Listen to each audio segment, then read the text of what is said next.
Keterlibatan Presiden Joko Widodo untuk memenangkan anak kandungnya menjadi perhatian internasional.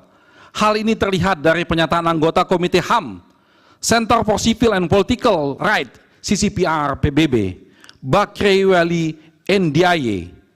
Ia menyatakan bahwa Presiden Joko Widodo terlibat mengkondisikan pemilu sehingga mengakibatkan pemilu 2024 berlangsung tidak netral yang merusak ajas jujur dan adil sebagaimana ditentukan pasal 22E ayat 1 Undang-Undang Dasar 1945.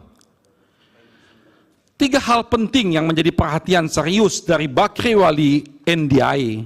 Yang pertama, adanya putusan Mahkamah Konstitusi, selanjutnya kami sebut Mahkamah, mengenai perubahan syarat usia calon presiden dan calon wakil presiden yang diubah di menit terakhir. Pendaftaran capres-cawapres sehingga anak presiden yang belum berumur 40 tahun dapat ikut pencalonan. Kedua, Bakri juga mempertanyakan apa langkah yang diterapkan untuk memastikan semua pejabat-pejabat negara, termasuk presiden, tidak bisa memberi pengaruh berlebihan terhadap pemilu. Yang ketiga, Bakri juga bertanya, apakah pemerintah Indonesia sudah menggelar penyelidikan guna mengusut kecurigaan intervensi pemilu tersebut.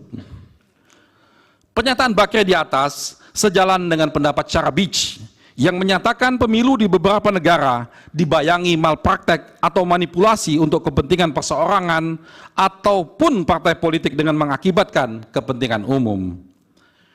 Bentuk-bentuk malpraktek dalam pemilu menurut Syarabich dapat dikelompokkan dalam tiga jenis, yaitu manipulasi terhadap peraturan perundang-undangan pemilu, manipulasi pilihan pemilih yang bertujuan untuk mengarahkan atau mengubah pilihan pemilih dengan cara-cara yang manipulatif, dan ketiga, manipulasi terhadap proses pemungutan dan penghitungan suara hingga pemilu berakhir.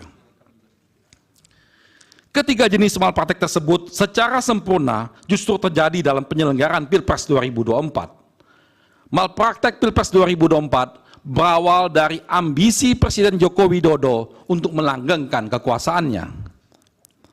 Ada tiga tahapan yang dijalankan oleh Presiden Joko Widodo untuk memuluskan kepentingannya. Tahap pertama, melalui wacana jabatan presiden selama 3 periode dengan berbagai instrumen. Lalu tahap pertama gagal karena ditentang oleh banyak pihak.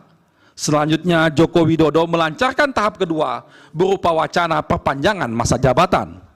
Tahapan kedua ini pun gagal, yang selanjutnya melancarkan tahapan dengan menunjuk calon pengganti sebagai tahap ketiga.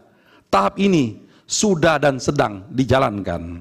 Download Tribun X sekarang, menghadirkan lokal menjadi Indonesia.